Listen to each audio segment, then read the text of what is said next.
Alright, so I'm currently out here in LAX. You guys are probably wondering why I'm here. Next video you guys will see that, but first of all, I want to explain one of the craziest things that's ever happened in my life, man. This is one of the craziest examples of divinity and synchronicity that I've ever experienced firsthand in my life. So, for those of you who don't know, I don't like flying. I don't like flying. I've never liked being on planes. Anytime I can drive somewhere, I'm gonna drive there. But obviously, I'm going somewhere where I can't drive, so I have to get on a plane. Anyways, I booked a flight about a month and a half ago. Booked an international flight. This is the first time I'm ever flying internationally by myself. And I had this weird gut feeling about it. Now, for anybody who doesn't follow my channel, I'm a big proponent of following your gut feeling. If something feels off, don't do it. Feels right, do it. Simple as that. And I've abided by that principle for the better part of these last 3 or 4 years, and it's paid off fruitfully. With that being said, I didn't get this gut feeling until after I already booked the flight. So mind you, I already paid $1,500. Flight, hotel, everything, it's all booked. Parking even. Still had this gut feeling. And around a week ago, the gut feeling began to intensify. I began to see different news articles and things like that. You guys know I don't watch the news, but it's almost as if they were finding me. I began to see different news articles about plane crashes and stuff like that. And like I said, I'm already uneasy because I don't like flying. So this all culminated in me having this dream a few nights ago. Right, hold on, let me go ahead and take my mask off so you guys can hear me very clearly. I had this crazy dream a few nights ago that somebody, I don't know who it was, somebody was giving me some sort of presentation about plane crashes and different people who were victims of plane crashes and people who died young in plane crashes in particular, right? So you can imagine this spooked me the hell out. I was completely spooked. And go ahead and stand right here because it's quiet. So I'm completely spooked by this, right? And I wake up the next day, I tell my girlfriend about it. Obviously, she's spooked. It gets to the point where I'm writing poems about it, everything, right? And the way that my creative process works is that it flows straight from divinity through my subconscious mind. It's a stream of consciousness, and I just abide by it. So when it gets to that point that it's kind of seeping into my creative abilities, my creative endeavors, that's when it becomes a bit problematic for me, right? In the sense that now I know that there's some degree of truth to it. I never write about something if I don't genuinely believe it. So the airline that I was going to take was Lufthansa. And yesterday I wake up, yesterday morning, mind you, my flight is today. Yesterday morning, at the last second, I see a text message saying my flight has been canceled. Now you guys need to understand, I was about 50% sure that this plane was gonna crash. And I know it may sound like I'm being cynical. This is not the type of stuff I should probably be talking about in an airport, but this is the truth. I genuinely believed that my plane would possibly crash and that would just be the end of me. And this is the first time I've ever taken this long of a flight. I mean, the flight is upwards of 10 hours, so obviously that gives a much larger window of time for this to come into fruition. Nevertheless, when I saw that that flight was canceled, I realized that something, somebody, somewhere is looking out for me. They're looking out for your boy. And I do believe that I'm being divinely guided and divinely supported. And I feel like this is yet another example. I don't know with 100% certainty what would have happened if I had gotten on that plane. But I do know this much, that gut feeling is gone. Once the flight got canceled, obviously there was that initial state of panic because I still had the hotel and everything booked. But my girlfriend, she's pretty savvy when it comes to the whole travel situation. She's a tourism major, so she was able to help me rebook everything, thankfully, because I really, really do want to see her. Which brings me to why I'm here, why I'm at the airport. I am about to fly across the world to go meet my girlfriend for the first time. For the very first time. Now, mind you, we just started dating November 11th. November 11th for her and November 10th for me. So we're only a few months into the relationship, but we've known each other since 2018. We've known each other since 2018. We've been really, really close friends, constant communication, but we've never actually met in person. I paid $1,500 for this trip to go meet my girl in person for the first time. And I want to document that whole process, not just for me, for you, and for her, but for our future kids, for our future selves. Because this is one of those things that you just never really think about. I never thought I'd be in a long distance relationship. Genuinely, I never thought I would be in a long distance relationship, but here I am. And here I am getting ready to leave the country by myself for the first time to go make that long distance relationship a short distance relationship. I'm willing to spend the money, spend the time, and step out of my comfort zone to make this happen, to facilitate this. So, like I said, I want to document that whole entire process. And on the way back from the place that I'm going to, on the way back to LAX, I have a pretty long layover in Switzerland, so you guys are hopefully going to get some travel content from there. Also, of course, the place that I'm going, you guys are going to get hella videos from there for that tax write-off, the itemized deduction. You love to see it, but yeah, man, I'm just out here walking around the airport. I don't even know which gate I'm supposed to go to. The gate's not even assigned. How am I supposed to know? Let me just not even think about that. I'm just glad that I'm here. I'm glad that I'm here, and I'm 100% certain that I'm going to make it to my destination, and that's all that matters.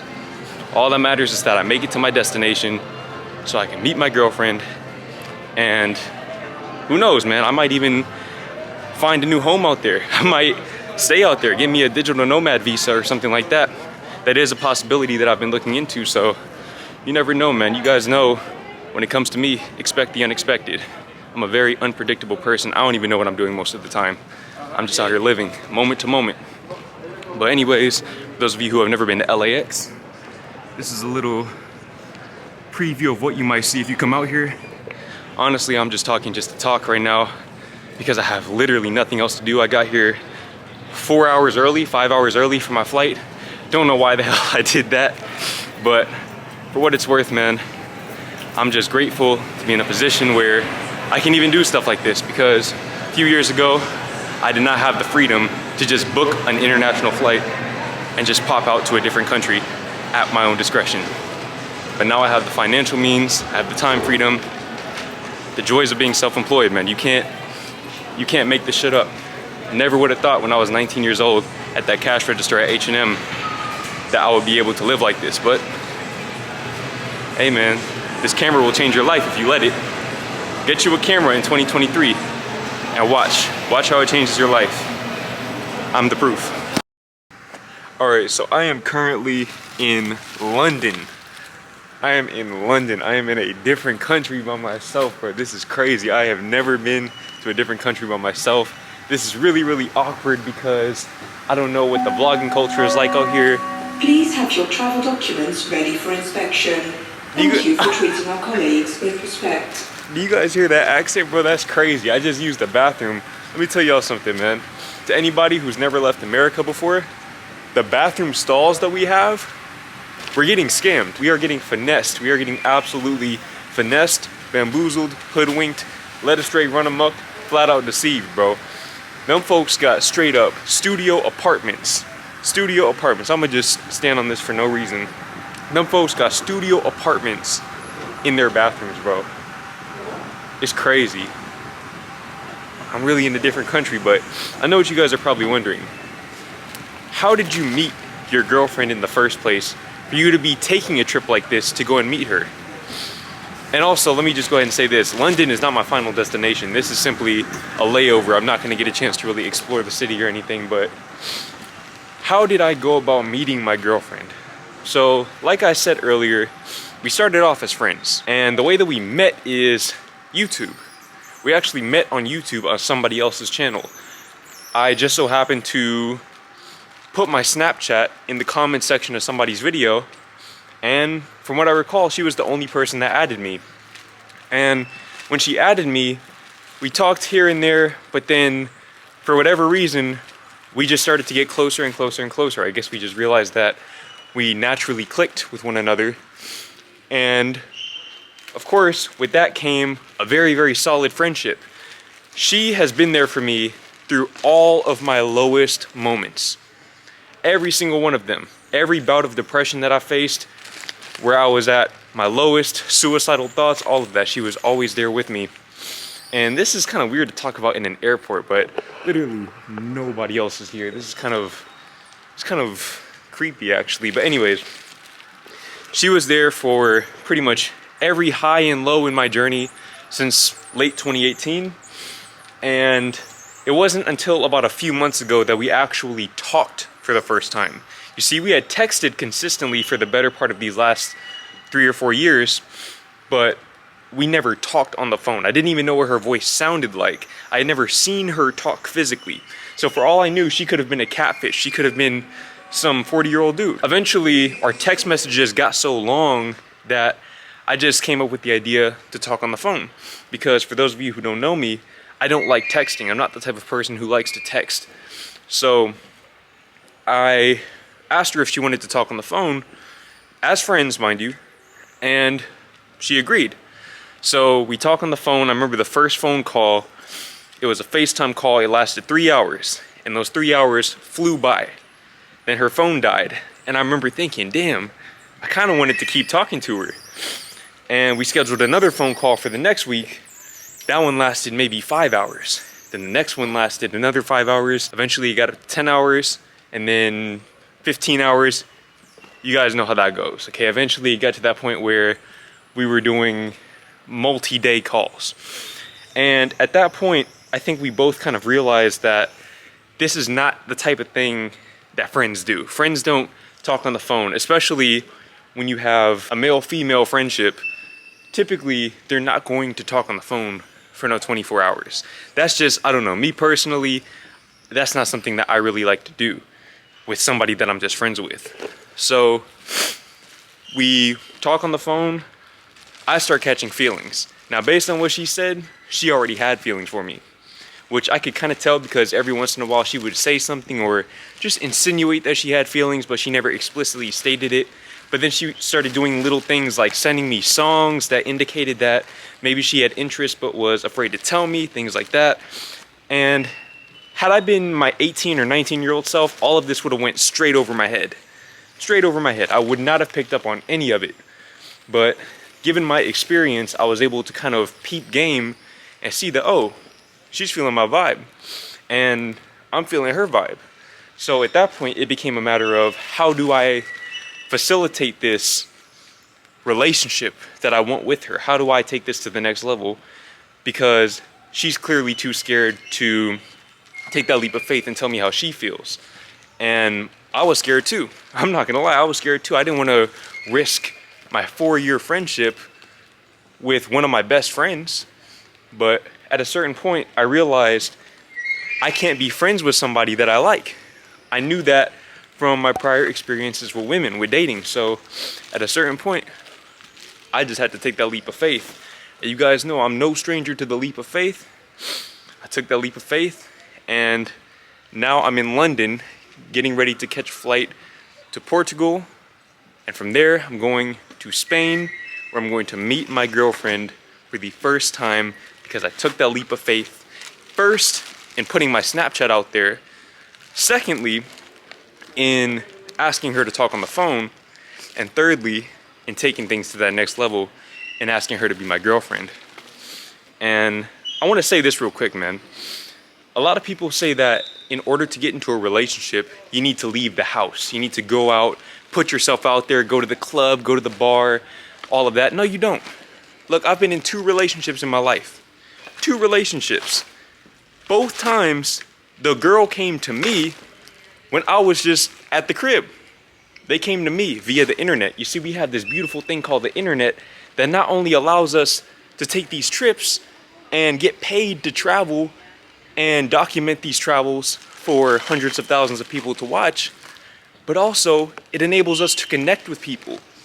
That same channel where I found my girlfriend, I also found Bryce Wilson, shout out to him. I also found my homie Giovanni. For those of you who've been watching my videos for long enough, you might remember Giovanni from some of my older LA vlogs. I met a lot of cool people off of that channel, and honestly, those connections were a big part of the reason why I started my channel, was because I want to provide a platform for other people to be able to connect in the same way that I was able to connect with so many amazing people. And who knows, maybe some of you might find the love of your life on my channel. I don't know. I just want to pay it forward and just document my life and give people that platform, that space. And if I can do that, man, I feel like I'm running a successful channel. I don't care what the metrics say. I don't care what the money looks like. If I can provide a community where people can build meaningful connections with one another, that to me is the essence and the joy of doing this YouTube thing. And writing, and pretty much any other endeavor that I inject myself into or invest myself into, is that community building process. With that being said, man, I need to go ahead and go through customs, I think. I honestly don't know how this process goes because, like I said, I've never traveled internationally by myself. And I'm also drawing a lot of attention, I feel like, just standing in the middle of this desolate hallway, just talking to this camera. But anyways, I guess the next time you guys see me will be in Portugal or Spain. I don't know. Alright, so I'm out here in Portugal, just landed. Just got some of the best sleep of my entire life, but I need to know something. I need you guys to let me know if this is just a me thing or if this is normal. Every time the plane takes off, I pass out. I pass out, and I don't mean in the sense that I'm sleepy and I go to sleep, no. I mean, I get lightheaded, my knees buckle, and I lose consciousness for a good 3 seconds every single time. And I looked this up on the internet. Different people said different things. Some people said that getting a window seat should remedy this. So this time, I decided to experiment. I sat in the window seat, but it didn't work. It didn't work. My knees still buckled. I felt my soul leave my body for at least a few seconds, and I began to see my life flash before my eyes. Like I said, I don't know if that's just a me thing or if that's a normal thing that everybody goes through. Nevertheless, I'm not really looking forward to it for this third flight, but this is the last flight that I need to take today, and then I'm done flying for the next 2 weeks. I can just relax, be with my girl. Also, just a little side note that I want to make before you guys even see my girlfriend. I just want you guys to know that this is the only time you guys are ever going to see her on my channel. Do not expect my girlfriend to be a regular part of my channel. She's not going to be a recurring character, a side character, none of that, no. She is literally only going to appear this one time. This is her guest cameo, and honestly, I debated on even doing this video. But like I said, I knew this is something that I'm gonna want to see in the future, she'll want to see in the future, our kids. And I know that there's a lot of people out there who are probably in long distance relationships. Some of you might even be in the same situation where you never even met your partner before. So I know me personally, I used to watch a lot of videos of long distance couples meeting for the first time or seeing each other after a long time, surprise visits, things like that. And I used to feed off that energy, so I just kind of want to pay it forward and give that feeling to you guys for $1,500 at that. But it's hot as hell in this airport. People looking at me funny. I'm gonna just turn this camera off and update you guys when I get to Spain. Ladies and gentlemen, your boy is officially in Spain. I'm really out here in Spain, bro. This is crazy. I was going in the taxi on the way to the hotel, and all the street signs look different. The cars are different. Everything is just different, bro. This right here, this is some real traveling. I'm starting to understand the difference between traveling stateside and traveling internationally. It's night and day. It is night and day. Going from Texas to California is way different than going from California to Spain. But I'm gonna go ahead and call my girl and let her know that I'm here so that she can come over to me. She will be staying with me for this trip.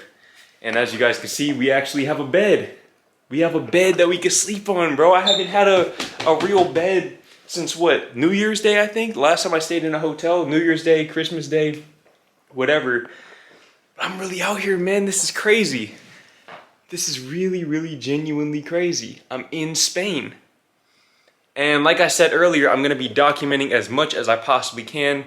Of course, for the tax purposes and whatnot, but really just for my own sake, because I like to go back and look at these videos and just remember the times when I was expanding my comfort zone. Because let me tell you guys something.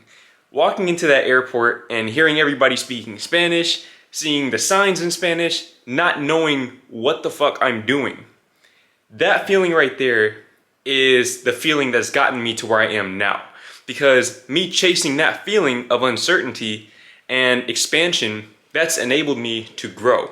That's where you do the most growing. And I understand that from a financial standpoint, I probably would have been better off saving the $1,500. But aside from the fact that I didn't really care because I just want to see my girlfriend, I know that the $1,500, that's money that I can get back. But having this sort of life experience at 22 years old and the compounding effect of that early exposure, that's invaluable. But speaking of my girl, I need to go ahead and call her because I know she's waiting on me. And it's what? 12:54 a.m. out here, man. It's late. In California, I think it's still what? 3? Almost 4 o'clock. So I'm good. I know she's probably tired as hell though. She's been working today too. So let me go ahead and call my girl and I'm gonna film as much of our first interaction as I possibly can without ruining the moment. Is room 5? Go back towards the elevator. Go back towards the elevator and then that first little turn. Did